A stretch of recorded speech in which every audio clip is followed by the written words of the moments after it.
Hello, friends. So let's study today about courage. Let's study about courage today and let's prepare some content for this essay on courage. What to do if you get an essay on courage? They would, UPSC would give you some topic which would try to limit your interpretation of courage to some particular aspect. And I think there can be many derivations of it, but I have broadly categorized these derivations in these three segments. The first is across ability to take risk, that is, come out of your comfort zone, plunge yourself into a zone of uncertainty. Be prepared for that. A topic on that was already asked in 2022, that ships are not supposed to be in the harbor even though they are safe over there. The second interpretation is about perseverance, that is about endurance. That is when you know that the situation is very tough and you are going to witness failure, or you're already repeatedly facing failure, and you're really surrounded with hostile circumstances. So even in these hostile circumstances, you are still enduring, you're still carrying on with your fight with a belief that somewhere or the other you would win. Whatever the result would be, basically you are still persisting in the battlefield, in that zone. You're not surrendered, and you would not surrender even though you're surrounded with those hostile circumstances. The third is fight against injustice. That is to stand up for what you think is right, to fight against inequality, for those people who are being oppressed, or you yourself in case if you are oppressed. That is to stand for the right cause, for what you think is just. Okay. So any topic on courage would basically seek your opinion on these three segments. Maybe all these three together, maybe one or two, it depends. But the content that I'm going to give you, you can use most of that content for any of these, but minor alterations and modifications you need to apply. And I think that you will be able to do it. So let us begin with what is courage. And here, these two definitions of courage I really love, because they very much summarize the idea of courage and in very simple words, which you can remember easily.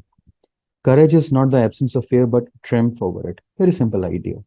Courage is not the absence of fear, but triumph over it, said by Nelson Mandela. And courage is not the absence of fear, but rather the assessment that something else is more important than fear. So notice these words. The courage is not the absence of fear, but rather the assessment that something else is more important than fear. So even if you read it like a couple of times, you would be able to remember these words. They were said by Roosevelt and Nelson Mandela. The idea here is that courage, when we talk about courage, we basically mean that you would conquer over your fear, or your over your anxieties, over your nervousness, on these weaknesses of yours related to such emotions. It's not that these emotions would not occur to you. It's only a fool or a stupid person who would not feel afraid when there is threat or when there is risk involved. A normal person, and even no matter how much courageous you are, you would feel some kind of fear. But the person who is courageous, who would realize that there are some larger goals of life that I had to attain, and not I have to do something that I can overcome this fear.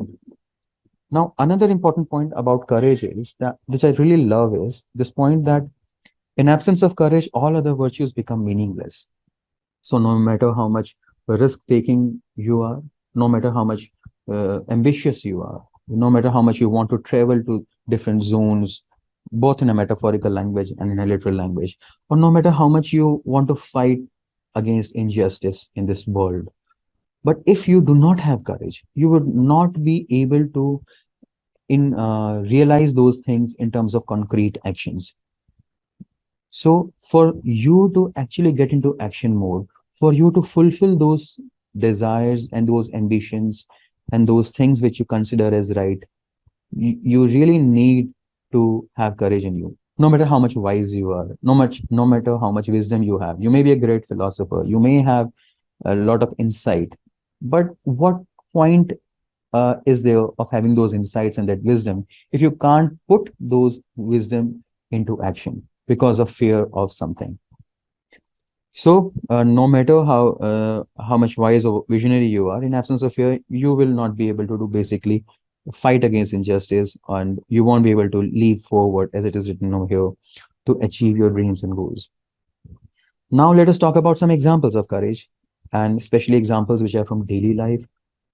I'm not delving too much into history over there. There can be many examples of courage. A lot of warriors have been there, and I know you would be knowing about them a lot, but I'm focusing more on the daily life so that this essay looks more relevant. But add a couple of examples from history if you want. That could, okay. So we are now talking about examples of courage from daily life, from bureaucracy and academic fraternity, and so on. So, like what bureaucracy? How bureaucracy? So you can say, for example, that though it is bureaucracy is supposed to work in harmony with the government and support the democratically elected leaders, but in case if those democratic elected leaders they start become authoritative and tyrannical, and in case if they start deviating from those principles of constitutions, or if they are corrupt and so on, then it is the duty of these bureaucrats to stand up, because we call them as the steel, the what we call a steel frame of Indian democracy. That's what we call them. So they have to show some spine. They have to resist that pressure, those rewards and fears that are bestowed upon them. So in this way, we need to have that kind of a bureaucracy. In a similar way, academic fraternity, these teachers and these people who are working in universities, they're learned man. They're supposed to be a storehouse of wisdom. They're supposed to act as lighthouse in front of us. And especially again, when the society starts treading on the wrong path, they are the one who are supposed to show us the right path. And even if that right path is not falling in line with the vision of the ruling dispensation, they still need to stand up and show. So there's a difference in being rebel. That's not what I'm calling. But the point here is stand up as per your conviction, stand up for what you think is right, and don't get towed down by the authorities. And this is what is happening around the world. Here, a little caution, don't write this in a way as if it looks like you're attacking the government. Play it very safe over here. There can be more examples from daily life.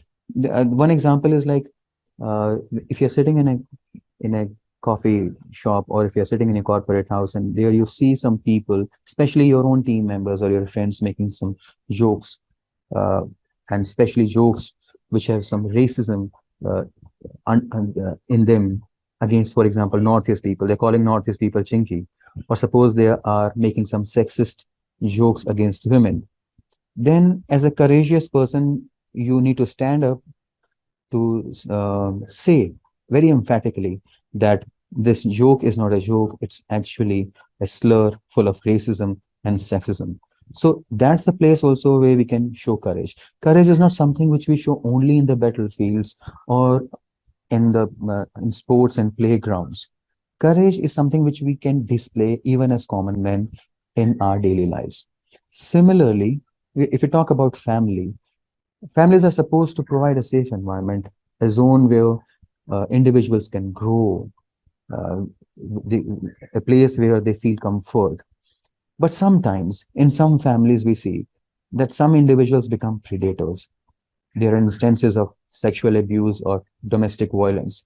There are instances of, say, when your spouse, for example, could feel intimidated or threatened by the elders. There can be such dynamics. In this situation, if you can stand up for the victim and speak on their behalf, if you can protect them, then that's mean that you have courage. So we need courage, and courage, again, I'm telling you, is something that you can manifest at different places. One thing which we see with courage is that we know that there are risks involved. You may be punished, in the sense you may have to face some negative consequences, or there may be certain rewards that you might miss in case if you are taking those actions. But a courageous person would not think, or rather would not be terrified by the ideas of those negative consequences. He knows that the negative consequences can be there, but still he would stand up for what he thinks is right. So let's continue here with these examples of courage. There can be many such examples. Now we're talking about the individual level, at your own personal level. When we say individual level, or rather, what I want you to focus is on your own self. So courage to admit one's own mistake is really a great virtue. And not, so here it is written, courage to admit one's mistake and not stay perpetually in forced delusions of infallibility. That is, See, some people, they develop these delusions about themselves that they can never go wrong, that they can never commit mistakes. This is this is something which is terribly wrong. So the courage to admit your mistakes, to own up the blunders that you have committed, and especially if you are in a position of authority, if you are senior in hierarchies, either in terms of age or in terms of position, and still if you can own up your mistakes, you can say, yes, I'm sorry, I'm sorry because I did something wrong, then it really means that you are courageous. In Indian philosophy, we talk a lot about how courage is related to victory over yourself, victory over your own mind. So that's a great virtue which is related to courage. Now, after talking this, we are going to relate courage with other virtues, and most important amongst here is courage versus ethics. So what we want to say is ethics are very important when you're talking about courage, because in absence of ethics, courage could be a reason for one's downfall. It could be a reason for degeneration. It could be a reason for corruption, and it could be a reason for which you would not be looked positively in history.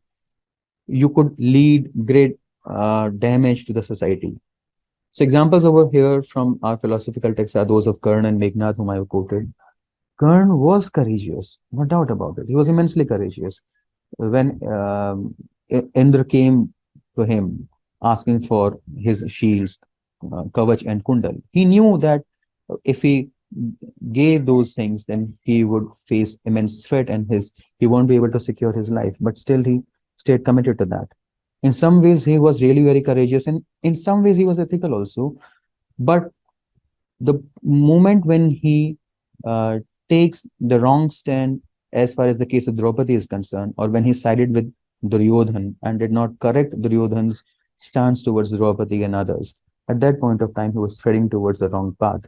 And this shows that a person who was so much courageous, who was one of the uh, most well-trained fighters, even then it led the absence of this ethics led to his downfall. And similar was the case with Meghnad also. So what I call them, what I written about them is that they were inflated with courage, but they were depleted of ethics.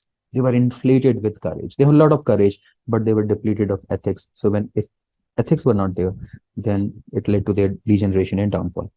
And similarly, if we talk about terrorists also, I'm not relating terrorists with these examples. Terrorists are a different case, but the point here is that terrorists, in some way, they are those individuals who are ready to sacrifice their lives for what they think is a larger cause. Fedayins, for example, we're talking here. So they are ready to sacrifice their lives, blow up their bodies. So the thing is that they're deprived of ethics, or we can say maybe they are misguided. They are misguided, or they're deprived of ethics, or they have very wrong notions about humanity, and thus their courage, rather than contributing in the welfare of humanity, it proves to be disastrous. So mere courage is not important. What I'm telling you here is that along with courage, we also need to add the idea of ethics. Similarly, when you're talking about risk taking, and last year when there was this topic on ships, for example, in 2022, ships are not supposed to be in the harbor. There, I told you this thing that while ships should take long voyages and into those zones of uncertainty, but that does not mean that they should go and conquer the unknown lands. They should engage in colonizations as the British did. So the ethics part is very important. We cannot remove the ethics part of it also. Now we're going to bring in some other element over here: courage versus stupidity. So this this incident which took place with this Titan submarine, where some tourists would go to the floor of the ocean and just to see the wreckage of the Titanic ship. It was some sort of tourist activity, and that was an aimless courage, I would say. And I would say that what sort of courage is this? What benefit it is bringing? Loss of money and loss of property, and ultimately a loss of life also. So that is, I would say, an act of stupidity, more an act of stupidity, less an act of courage.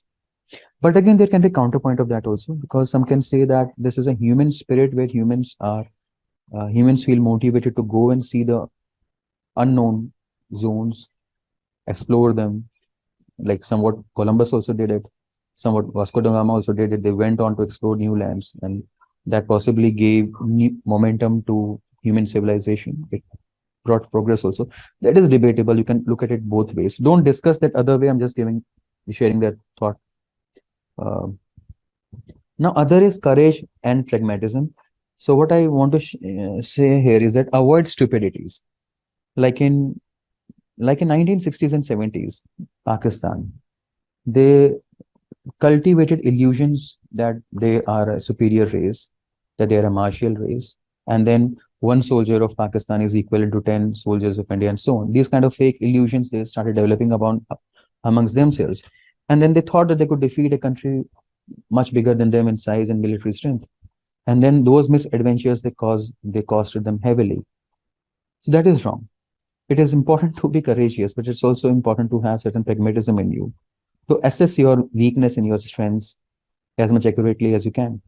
There's a proverb in Latin America, and the proverb over here is there is that don't poke a jaguar with a short stick. That's a proverb here. Never poke a jaguar with a short stick. That's a proverb in Latin America. What it basically means is that assess yourself accurately and don't kickstart a problem or don't start on a mission unless you're well prepared for that. So being courageous is good, but one also need to be pragmatic. Then there can be so many examples of courage in literature about this novel Old Man and the Sea, written by Ernest Hemingway. He was awarded Pulitzer Prize for that and later Nobel Prize also. In that, he showed the story of an old man who for 84 days could not catch a single fish, but still he went on deep into the sea, and he tried very much. He caught a big fish, and he struggled for a couple of days to bring that fish to the seashore. And though the shark, the fish was eaten by sharks, but still it shows how much endurance he had and how much courage he had. And that novel, that story, really inspired generations of people in America and elsewhere. Similarly, the legends of Ulysses, the and if we talk about the poem Ulysses, which was written by Alfred Lord Tennyson, in which he gives an example of a very old king who, after fighting for a 10-year-old who fought for 10 years the Trojan War, and then took another 10 years to return to his kingdom. And while sitting with his old wife and his son and his young son, then he thinks and contemplates this idea that is it okay to stay there? He's an old man now, he's a retired man, but still at this ripe old age, he tells that he exhorts his fellow men to start another journey and to follow those principles of courage. And he says that his heart may have been turned weak because of age and so on, but it still has strong willpower to seek and to conquer and to struggle in this world, but not to surrender, that they will never yield. That's an example of courage. Similarly, we have many songs also which talk about these ideas. And most of these songs and most of these ideas are related to that idea of perseverance or endurance. We can talk about them. The same as song Kishore Kumar's, this Ruk Jana Nahi. There was a song, if I can hum it rightly. I'm not a singer, but if I try it rightly, Ruk Jana Nahi, तो कहीं हार के कांटों से चल के मिलेंगे साए बाहर के. I can't add the clip here because otherwise it could be copyright violation. So just tried that. Then there was this poem, Woods Are Lovely, Dark and Deep, poem by Robert Frost, where he said, Woods are lovely, dark and deep, but promises I have to keep, miles to go before I sleep, miles to go before I sleep. A wonderful poem. And then this similar poem was not a similar poem. Let's first talk about this poem, Agnipath, where this Harivansh Rai Bachchan, for example, says a poem, Agnipath, वृक्ष हो बड़े बड़े शाम हो घनी, but there was this where he says that don't seek for even a shade of leaf, even if there are trees standing nearby. So even if there are trees standing nearby which can give you shelter and peace, still don't seek for that, but struggle and walk towards that path of fire. So that's an example. He's extolling us for being courageous. Similar idea was mooted by Faiz also in his very famous poem, Muझसे पहली सी मोहब्बत मेरे महबूब ना मांग. So in that poem where he says that to his beloved, that don't seek the same kind of love from me, because now that I have been exposed to the horrors of the world, the problems of the world, so those things are now higher in my priority, and I would not be able to love you the same way. In a sense, that what these people are saying is that there may be distractions for you. You may feel like staying and residing in your comfort zone, and seeking the pleasures of life, enjoying the bliss of life in safety and comfort. But you need to step outside, because there are harsher realities of this world, where there is a lot of bloodshed, a lot of violence, a lot of inequalities, a lot of injustice. So who would address them? You need to address them. So be courageous, come out of your comfort zone. And similarly, this idea of Rabindranath Tagore, who said "Ekla Chalo," and that was a sort of a war cry in freedom struggle during Swadeshi movement. There can be many such songs. Uh, there are many such songs. There was a recent song of a movie which said that टूटी जंजीरों से शमशीर बना and टूटी शमशीरों से कर हर मैदान फतेह. That was a wonderful song. I think every time listen to that song, I get goosebumps. So there are many such songs and poems. Some of these, one or two, you could use in your essay. So this is, my friend, my discussion on this essay. A lot you can write, but to keep this discussion short, I would be ending up here. And some of these ideas you can pick up when you have to write an essay on courage. So with this, I would end it here. Thank you.